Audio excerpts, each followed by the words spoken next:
In this video, we're going to be taking a look at Yasha Legends of the Demon Blade.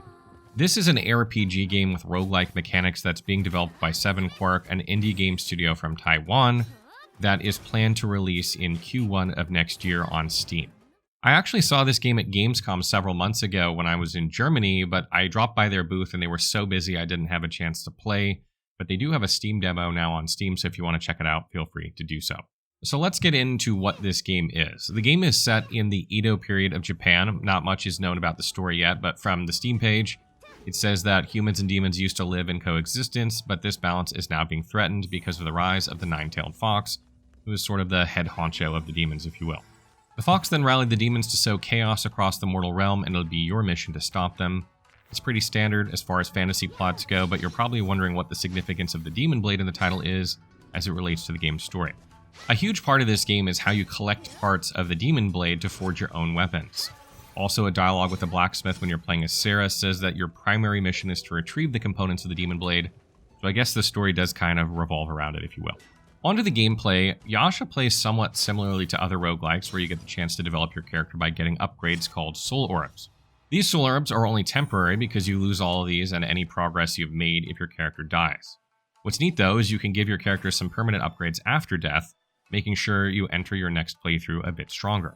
Of course, if you're someone who really loves a good challenge, you can choose not to, so you can sort of control your difficulty level manually if you want. The game's levels are pretty straightforward. You just need to beat all the enemies found on that stage before you can proceed, and once you do beat the enemies, you can get a soul orb to improve your weapon's abilities and interact with the Neko Shrine, which gives you random bonuses that range from food to special amulets.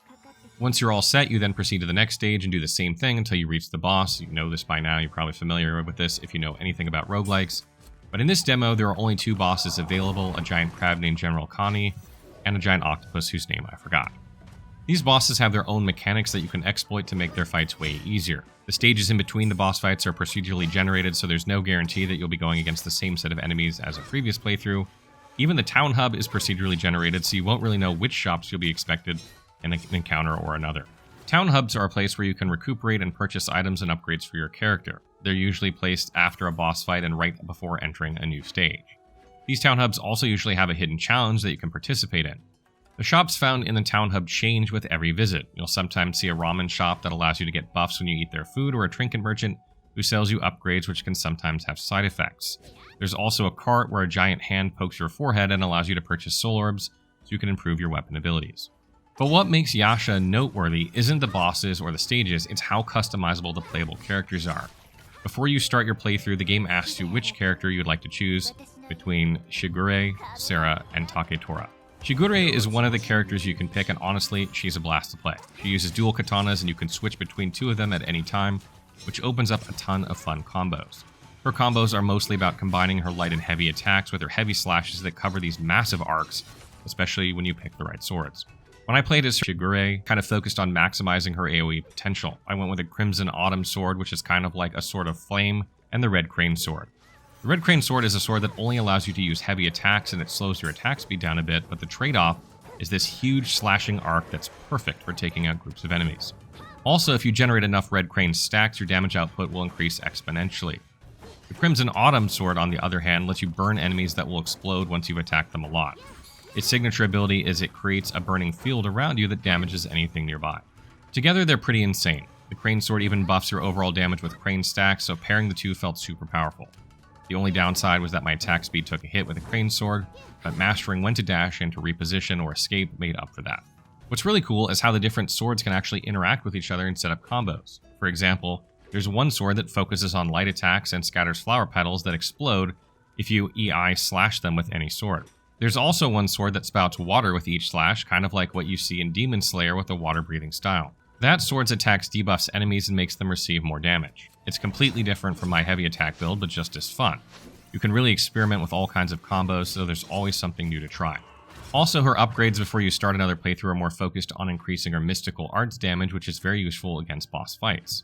Honestly, Shigure ended up being my favorite character to play. Her versatility, AoE, and sheer variety in her weapon choices made her stand out. And if you like stylish combos with weapons that synergize with each other, she's definitely worth checking out if you check out the demo. On top of that, a fun fact is that Shigure's voice actress is Yoko Hikasa, who also voices Utahime Lori from Jujutsu Kaisen, and Yo Asakura from the Shaman King. If you're a fan of those shows, you might recognize her voice while playing, which is fantastic. Next up is Sara, and this character is all about speed and mobility. She dual wields blades, chaining together crazy fast combos that just feel super satisfying.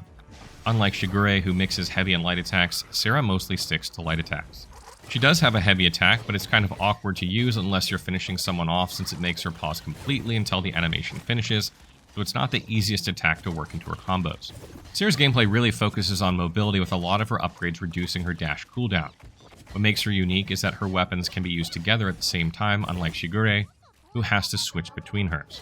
This lets you stack their abilities seamlessly. For my setup, I went with the Fire Lotus and Butcher Knife. Both of these are great for Sara because they deal extra damage when she dashes near enemies. Oh, and her dashes actually do damage too. The AoE is pretty small, but with these weapons, it's enough to wreck groups of enemies. The Fire Lotus even shoots out a flaming drill projectile that can hit multiple enemies and bounce around if you grab the right Soul Orb upgrade. With this combo, I was able to tear through the game. One demo playthrough only took me about 6 minutes, and that included doing a hidden challenge in the Demonic Festival Town Hub. Sara is ridiculously fun and probably the easiest character to play once you get the hang of her. The catch, though, is that she's a bit of a glass cannon. She takes the most damage out of all 3 characters, so you'll be relying on her dashes a lot to avoid getting hit. That's also why upgrading her dash is so important. You start with only 2 dash bars, which feels pretty limiting at first, but once you unlock 3 bars and reduce the cooldown, she becomes an unstoppable blur. At that point, you barely even have to worry about taking damage anymore because enemies just can't hit you. Honestly, if you build her right, she might make the game feel a little too easy, but hey, still a ton of fun to blitz through enemies. Fun fact, Sara's voice actress is a Yana Taketatsu, who's worked on some iconic Atlus games. She voices Labris in Persona 4 Arena and Nuwa in Shin Megami Tensei 5. If you're into those games, you might recognize her voice. And finally, we get to Taketora, the anthropomorphic tiger bowman. He's the only character of the 3 who can consistently use ranged attacks without relying on weapon abilities, which makes him perfect if you like to play it safe and attack from a distance. His light attacks fire arrows, and you can hold the button to charge up a shot, which also lets you trigger his weapon abilities. He's got heavy attacks as well. They're slow, but they pack a punch, and yes, they're literal punches. Taketora's upgrades focus on reducing the charge time for his attack, which is great because they take a while to fully charge. If I had to sum him up in one word, it would be slow. His mobility is low, his dashes cover barely any distance, his walking speed is sluggish, and his charge attacks take time to execute. But what he lacks in speed, he makes up for with raw power.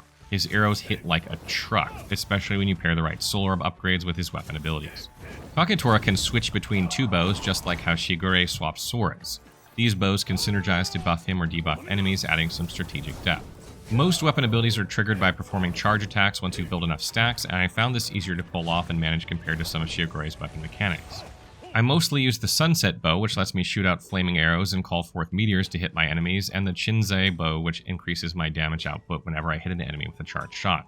Also, while Taketora is slow, he's surprisingly tanky. He takes less damage than other characters, which balances out his lack of mobility. He's basically the opposite of Sara, where she's fast but squishy. Taketora is slow but sturdy. I'll be honest though, he's really not my style. I'm more of a fast-paced, up-close combat type of person, so his slower ranged, focused playstyle didn't click with me. His melee attacks are also painfully slow, so if you're up against an enemy, you usually get hit before your attack even lands. I mostly saved his heavy attacks for finishing off downed enemies. Taketora is voiced by Reikiya Koyama, who's been in a ton of iconic roles. You might know him as Coyote Stark from Bleach, Mamoru Takamura from Hajime no Ippo, or Taiga Sojima from Yakuza series. If you're a fan of his work, you'll definitely appreciate his voice acting here. Overall, the game is enjoyable. I like the amount of customization available for the characters and how well it caters to different playstyles. I really like how each character feels a bit different, and it gives you an opportunity to play the way that you like. I also really like the visuals and voice acting of the game so far. Both of those are top-notch, and I really like these sort of roguelike games, so if you're a fan of roguelikes, you'll probably like this one. I do have one particularly gripe with the pairing system, however. It's ridiculously hard to pull off. At first, I thought it was just a skill issue on my part. Even after really trying to nail it, I only managed to succeed 3 times out of 10 attempts. I checked the game's Steam Community Hub, and apparently I'm not alone. A lot of people are saying the pairing window is just way too small. On top of that, I feel like pairing is kind of pointless in stages with tons of mobs. Sure, you can block one attack, but it doesn't stop the rest of them from swarming you. It's just way easier to dash out of the way and reposition instead of risking a parry in a mob frenzy. That said, pairing does shine in boss fights since it gives you a chance to temporarily immobilize the boss. I just wish they'd tweak it a bit and maybe widen the timing window, or maybe make it more rewarding by giving you some invincibility frames, because as it stands now, it feels more frustrating than fun trying to parry. So that wraps up our video on Yasha Legends of the Demon Blade. I hope you guys enjoyed this one. What do you guys make of the game from seeing it so far? Do you like roguelikes? Do you like this kind of combat? It's kind of a mix between like a roguelike and a JRPG. There is a demo out on Steam, as I mentioned, that you can download and play for free. So if you're interested, definitely recommend giving it a try. What do you think of it so far? Let me know in the comments below.